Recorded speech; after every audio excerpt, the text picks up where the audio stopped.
The medical journal The Lancet, the number of Palestinians killed by UK, US, EU weapons may be proportionately like wiping out 5.5 million, mostly women and children, in Britain, or 27 million, mostly women and children, in the USA. Millions have been left to starve with nowhere to hide as hospitals, schools and all signs of human civilization are annihilated by NATO weaponry and Google and Amazon cloud computer systems. All this as prison-dodging Israeli Prime Minister Benjamin Netanyahu prepares for Wednesday's applause from the US Congress, bought and paid for by Israeli lobbyists. Today at the White House, he meets Genocide Joe, accused even by his own supporters of being demented. All that while presumed next US President Trump has appointed Zionist Ohio Senator J.D. Vance as his vice presidential nominee. Joining me from Jerusalem is veteran Israeli negotiator and Middle East director of the London-based International Communities Organization, a human rights advocacy group, Dr. Gershon Baskin. Dr. Baskin, thank you so much for coming on. Let's just start with whether you've seen Israeli authorities fail so badly as they are now, despite the support of the European Union and the United States, after Israel has, it's become alienated from the whole of the world, except those NATO countries. And I think Israel's become, or the government of Israel has become, alienated from a large number of Israeli citizens who no longer want this government to rule us, no longer want Netanyahu as our prime minister. It is a chilling introduction that you gave, one that's quite stunning in its dismal reality that we're living here in Israel and in Palestine. And any rational person has to admit that it seems that Israel has no coherent strategy facing the Palestinians, facing the aggression that started by Hamas on October 7th, and Netanyahu's call for the total victory is something which is certainly not achievable through any military means. There has never been a military solution to the Israeli-Palestinian conflict. There still is no military solution to this conflict. There is only a political, diplomatic solution. And Netanyahu has done everything possible since 2009 to avoid any diplomatic, political solution to the Israeli-Palestinian conflict. I mean, it's easy to blame Israel, arguably, for all of that. I'll get onto the Israeli population, but it's not just Netanyahu, is it? I mean, it's Blinken, Sullivan, Biden. They're the people visiting Israel and arming Netanyahu to the teeth. He couldn't be doing any of this without the help of the United States, could he? Rather than just attacking Israel all the time. From the beginning of the war, way back 9.5 months ago, the United States could have ended the war in a week's time, in 2 weeks' time, simply by telling Israel that we're not supplying you with any bombs anymore to drop on Gaza. And that would have put an end to the war. But in the American administration, the British government and other European countries, other countries around the world have supported Israel's, first of all, right to defend itself. And no one wants Hamas to stay in power in Gaza. And this was seen, I think, as the ultimate opportunity to change the reality on the ground. I don't think that anyone could have imagined the amount of slaughter and the amount of killing and destruction that has taken place over the last 9.5 months by the Israeli army with American and other weapons. This has certainly shown us that this is not sustainable. This has to end. This war that's been going on between Israel and the Palestinians for more than 100 years now, this war has to be the last war. And just on that, actually, why do you think those European vassal states and the United States, Biden, Blinken, Sullivan, why are they doing that then? If they don't like Netanyahu, so they say. Well, it's not a matter of Netanyahu. I really think in your introduction, you talked about the Holocaust. For Israeli Jews, more Jews were killed at one place at one time on October 7th than at any time since the Holocaust.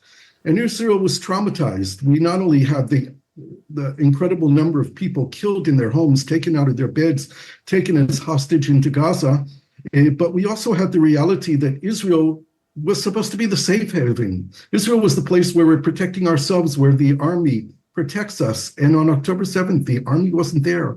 And people were left in their shelters, in their homes, in the kibbutzes and communities along the Gaza Strip calling for help, and no one came to assist them. And we hear that every day. Israel has not gone to October 8th yet. Israel is still on October 7th. And I think that Israel did a very good job of transmitting that trauma to the United States and to other European countries primarily that have Israel's back and have perhaps a sense of guilt going back to the Holocaust, where no one was there to protect the Jews when Jews tried to escape and there was no country that would take them. I think there's a sense of guilt here.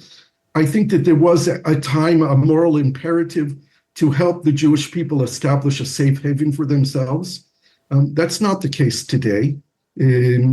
I think we are seeing changes. We're seeing changes in the United States, maybe not at the level of the administration, but a majority of Americans today, I think, support the cause for Palestine to have independence and freedom.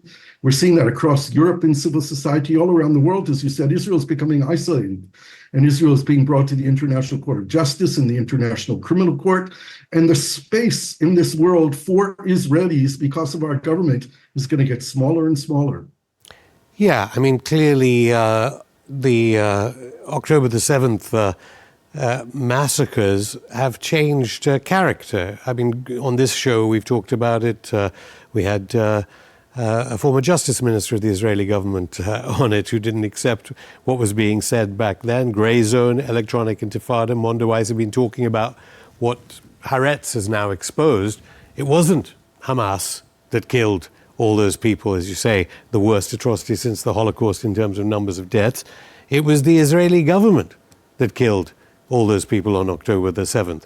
Haaretz going so far as to saying this. True, and none of the evidence really points in that direction. There were one or two cases where we know that an Israeli tank fired at a home where there were hostages being held by Hamas terrorists. There were a couple of cases where... But what did you make of the Haaretz? I mean, this is the Israeli media. I mean, in the media of countries supporting sending the weapons, we don't get any of that kind of information.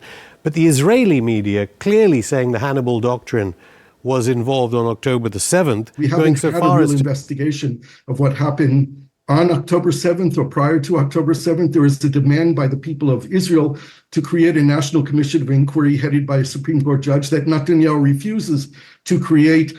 But I think that there is no denial that 3,000 Palestinians crossed the border from Gaza into Israel on October 7th and committed atrocities, went to an open-air music dance festival and murdered 340 people, burned people in their homes alive, children in front of their parents and parents in front of children. Yeah, but there's no evidence, is there, for all of that? Yamin Kovovich is invited on this show. We'll invite him on, who works for this Israeli paper, Haaretz. But, I mean, you're particularly interesting to speak to because of your past as regards negotiations for peace, because... I think that it's a big mistake to try and cover over the atrocities committed by Hamas. Yeah, but did Hamas not...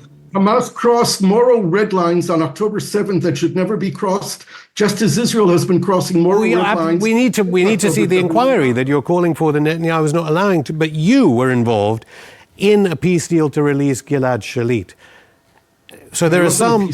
It was a hostage release deal. Exactly. Between so you would be the ideal person to speak to. Do you not think that there are some Israelis in the Israeli state who saw the number of Palestinian prisoners that were released as part of the deal?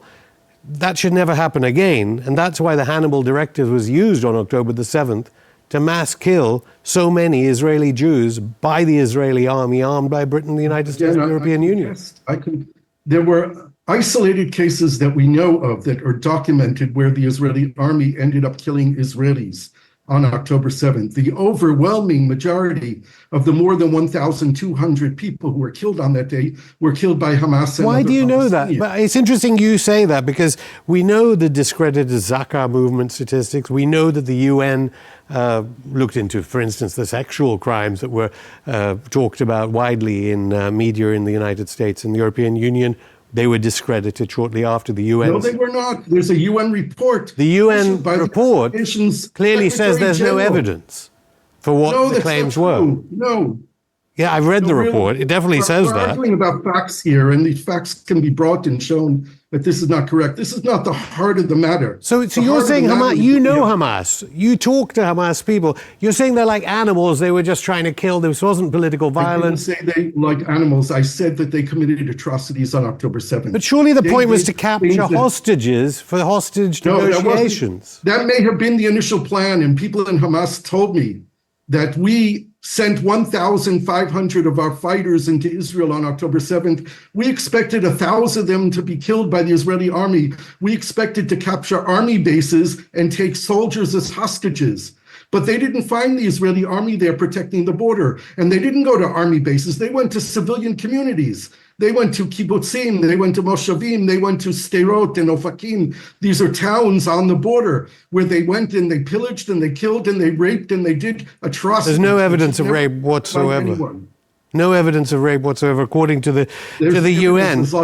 I mean, listen, I don't want to argue about this. I really don't. You either accept. But it's a very sensitive. No, but, okay. You said a moment ago to me that you want an inquiry. Why then are Israeli authorities not having an inquiry that would prove your allegations? You're making these allegations which are so far unsubstantiated. It's not about October 7th, the inquiry that I want. Netanyahu implemented a policy since 2009 that sought to divide the Palestinians, to create a delegitimized Palestinian Authority and Mahmoud Abbas at its head, and to empower a weakened Hamas in Gaza in order to say to the world, we have no partner for peace. Netanyahu did everything in his power to prevent a two-state solution from emerging. And this is why I believe there needs to be a commission of inquiry. It's not just about what happened on October 7th and every day since in the last 9.5 months, but also what happened in all the years prior when Israel refused to negotiate a two-state solution with Palestinians who wanted a two-state solution. There were Palestinians, a majority of Palestinians who advocated a two-state solution, but we have a government in Israel which was committed to never allowing an independent Palestine to be established. And that's why we need a commission of inquiry. Not just to figure out what happened on October 7th. We also need to know why the army wasn't there, why the Israeli army was defending settlers in the occupied West Bank and they weren't defending Israel's borders, how in the last 2 decades, the Israel Defense Force, the IDF, became an Israeli occupation police force, not doing the job for which it was established and for which we serve and send our children to serve in, but Israel's army has become a protection force for Israeli settlers. I want to know why they weren't on the border on October 7th. When you think about it, if there had been 12 tanks and 3 attack helicopters in the air on October 7th early in the morning, October 7th wouldn't have happened. That's all it would have taken to prevent that massive atrocity raid on the state of Israel that morning. Gershon Baskin, on 7th, we were talking about the murky evidence about what happened on that day. But as you said, we've seen the repeated breaking of all UN Security Council resolutions and who knows what else as regards human rights against the Palestinians for decades and for years. Just remind us of how close you got to a peace deal back in 2012. You actually mentioned the backing of Hamas by Netanyahu. It was Barak, Israeli defense minister, on this program who actually walked out when I was talking to him about that because he was associated with the backing of Hamas back then. Just remind us of how close you came to a security establishment proposal and why it broke down the agreement with Hamas you had negotiated. Sure. If you recall, in October of 2011, the deal for the release of the Israeli soldier Gilad Shalit was completed with the release of 1,027 Palestinian prisoners from Israel. Amongst them, there were more than 300 Palestinian prisoners who were serving life sentences for killing Israelis. Amongst them was Yahya Sinwar, who is the leader of Hamas in Gaza. And shortly after the success of the secret back channel, which I had established and was running for the entire time that Gilad Shalit was in captivity, more than 5 years, I started talking with my Hamas counterpart, interlocutor, Razi Hamad, about trying to establish a long-term ceasefire. Who's today the spokesperson for Hamas? Sorry? Who is today the spokesperson for Hamas? One of the spokespeople. He's a member of the Politburo, the member of the Shura Council. He's one of the Hamas leaders. He's outside of Gaza. He left Gaza before the war and was the primary spokesperson of the war from Beirut at the time. He's not in Beirut anymore. Anyway, Razi Hamad and I began negotiating a long-term ceasefire. He was talking directly to Ahmed Jabri, who was the head of the military wing of Hamas in Gaza at the time, the man who really built the military might of Hamas at that time, and certainly the person who was responsible for abducting and holding Gilad Shalit. We went through 4 or 5 versions. Sorry to interrupt, but at that time, they were being bankrolled by the Israeli government, as far as you know. No, not by the Israeli government. The Israeli government never funded Hamas. The Israeli government allowed Hamas to be funded. Hamas is a financial empire. It's not only the $30 million that Netanyahu allowed to come into Gaza every month. It brought in suitcases and then later transfers. Hamas has built a financial empire on Bitcoin and other cryptocurrencies and businesses around the world and companies that they own, and not just the money. And of course, the whole tunnel enterprise that worked in Gaza for years that enriched Hamas with many, many hundreds of millions of dollars, if not a lot more. Anyway, we were negotiating long-term ceasefire on the day that Ahmed Jabri received the latest version of the text. After I had consulted with the Israeli Minister of Defense, Ehud Barak, I consulted with the United Nations representative of the Secretary General and other people about the contents of the draft that we were working on. On the morning that Ahmed Jabri received the latest version in Arabic, later that afternoon, Israel assassinated him. He was seen by Israel as a horrible enemy who deserved to die, and Israel decided to kill him. It was not connected, in my view, to the negotiations that we were conducting. I'm not sure that anyone in the Israeli military really knew that the negotiations we were conducting were ongoing and even had chances of success. But after Jabri was assassinated, that was the end of those negotiations. And that was in November of 2012. We have no way of independently verifying that information about Hamas funds. But do you think there were people in the Israeli state, in Mossad and other elements of the secret state who were unhappy with the deal that you helped negotiate because they didn't want the 1,200 Palestinian prisoners, captives, or Palestinian hostages out? Going back to what I was saying earlier, the policy on October 7th of taking hostages, because your deal had created the precedent. I'm obviously not blaming you for the atrocity. No, it's not the precedent. There were deals that happened before the one that I did that even released more Palestinian prisoners. The deal with Ahmed Jibril back in the 80s. There were other precedents where... You recognize the Hannibal Doctrine by some in the Israeli deep state trying to avoid... Look, at the time that the deal was made, it was estimated that 80% of the Israeli public supported it. 26 members of the Israeli government voted for the deal. 3 ministers voted against it. Netanyahu supported the head of the Mossad, the head of the Shin Bet, the chief of police, the chief of the Israeli army, chief of staff of the army, and the Mossad officer in charge of the file all recommended to the Israeli government to vote for it. The day that Gilad Shalit was brought home on October 18th, 2011 was a day of celebration in this country. Okay, so what's happened now? Because polls show that the Israelis, I mean, you've already said Netanyahu is deeply unpopular and sure, might be going to jail as soon as this horrific conflict is over, genocide is over. What's happened that now they don't, apart from those demonstrating for their relatives who are still kept hostage in Gaza, most Israelis are not protesting against and are not opposed to the genocide we're seeing on our phones every few seconds of mostly women and children being slaughtered by the British, American, and EU weapons? Yeah, I think there are 2 things to take into account. One is that most Israelis don't see the humanitarian disaster that the Israeli army has created in Gaza. We see the physical damage on the Israeli media, on the Israeli television stations. They have TikTok. We see almost...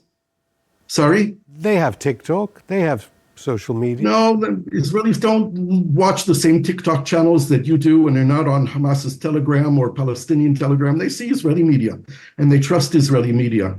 And they don't see the humanitarian suffering, but they're also reliving the trauma of October 7th every single day. And for most Israelis, what's happening in Gaza is revenge, and that's how they relate to it. We don't have a rational society which is looking coherently and logically at what's being done in Gaza. We don't see it. Now, people like me, I get phone calls from friends in Gaza every day. Just yesterday, a young woman who I helped to support her university tuition and bought her a laptop computer last year with other friends who chipped in, called me yesterday from the hospital. She was wounded. Her mother was wounded. Her cousins were wounded with her. The tent that she was living in near Khan Yunis was destroyed. All of her property, all of her belongings. This is a human story. I know this woman. I know her name. I've spoken to her. I've seen her on WhatsApp video. And most Israelis don't have those kind of contacts where they actually know human beings in Gaza. But should a country with a mindset like that, with a genocide next door, which they are perpetrating, albeit with the weapons from Britain, the US, and EU, exist? I mean, should a country like that exist on the face of the earth? I told you about those estimates from the Lancet saying, which equate to 27 million wiped out, mostly women and children in the United States. That's what we're talking about. If you kill 27 million people in the United States.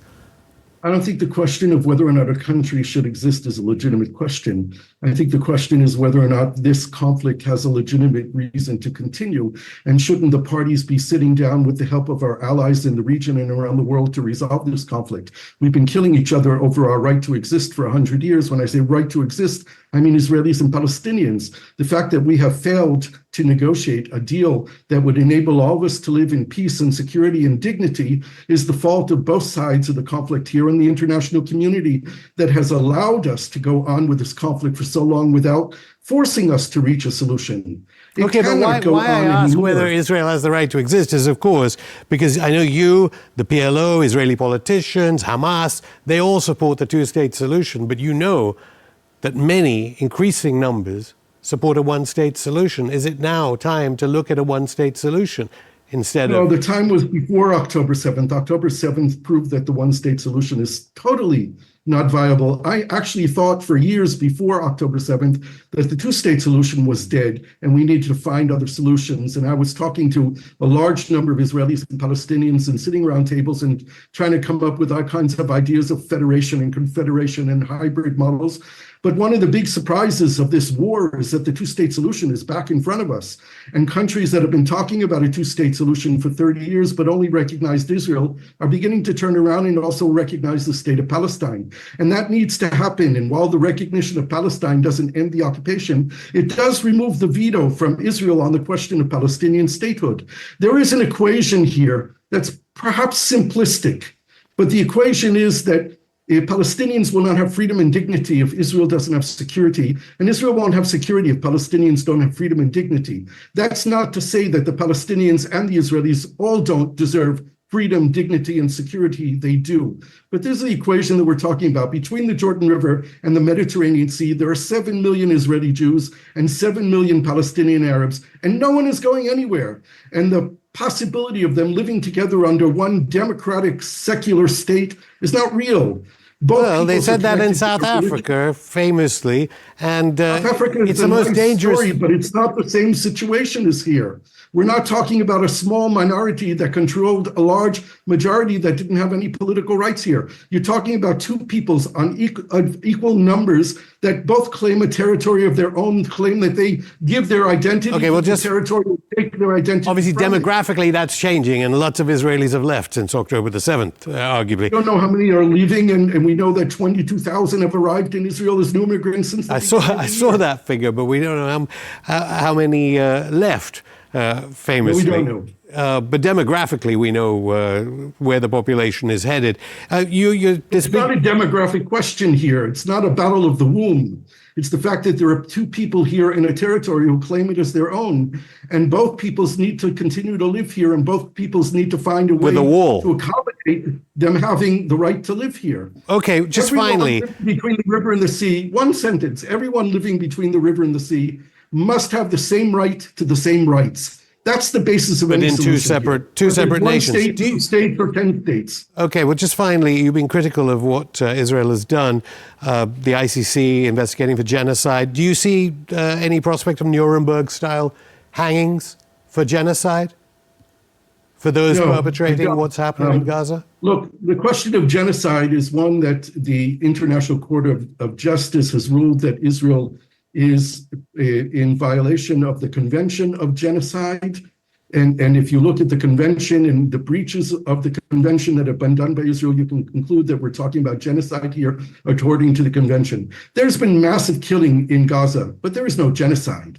There is total destruction. There is the attempt of Israel to, not attempt, Israel has succeeded in destroying all of Gaza. But there are more than 2 million people living in Gaza. We don't have gas chambers and ovens burning bodies. And Israel is not dropping an atomic bomb on Gaza. Israel is not going in and plowing people with machine guns in pits that they make them dig like the Nazis did to the Jews in Europe.